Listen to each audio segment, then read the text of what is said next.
Assalamualaikum warahmatullahi wabarakatuh. Nama saya Natasha Alika Maharani dari kelas BKPIF NPM 2011-08-0335. Di sini saya akan mempresentasikan tentang perkembangan kognitif anak atau teori Piaget-Vygotsky.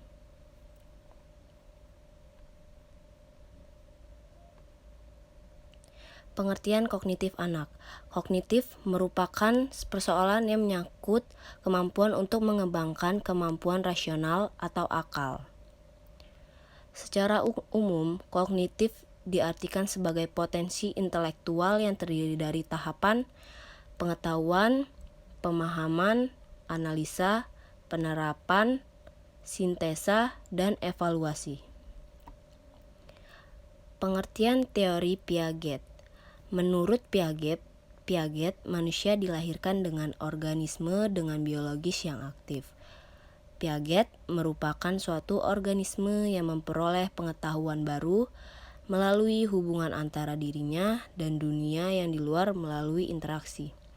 Piaget ini mempresentasikan teori tentang proses pengembangan pemikiran manusia melalui analisis proses mengorganisasikan pengetahuan. Teori Vygotsky. Menurut teori Vygotsky merupakan lingkungan sosial budaya yang berperan paling besar terhadap konten kognitif dan cara berpikir anak. 2. Menurut pandangan Vygotsky, perkembangan anak terdiri dari aliran konflik dan resolusi diaktis tanpa akhir. Perbedaan teori Piaget dan teori Vygotsky.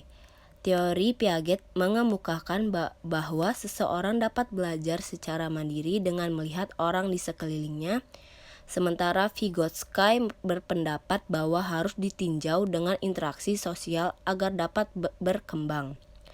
Piaget menyatakan bahwa kemampuan kognitif seseorang berkembang sesuai dengan usia, sementara Vygotsky menyatakan bahwa perkembangan kognitif seseorang diperoleh dari keterlibatan masyarakat. Piaget dan Vygotsky memiliki pendekatan pembelajaran yang berbeda. Piaget secara rinci mengamati bagaimana pembelajaran pada anak-anak berlangsung, sementara Vygotsky tidak mengamati perkembangan mental nyata dan hanya membahas mengenai perolehan konsep baru. Menurut teori Piaget, ada 4 tahap perkembangan kognitif yang dilalui oleh setiap individu. 1. Tahap sensori motor. 2. Tahap pra-operasional.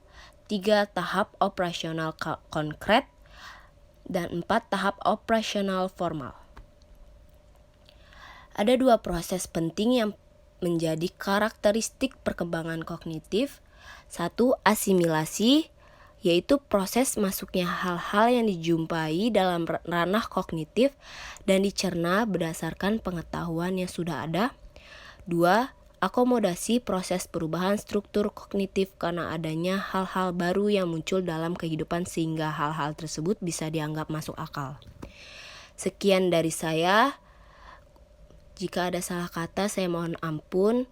Saya ucapkan terima kasih banyak. Wassalamualaikum warahmatullahi wabarakatuh.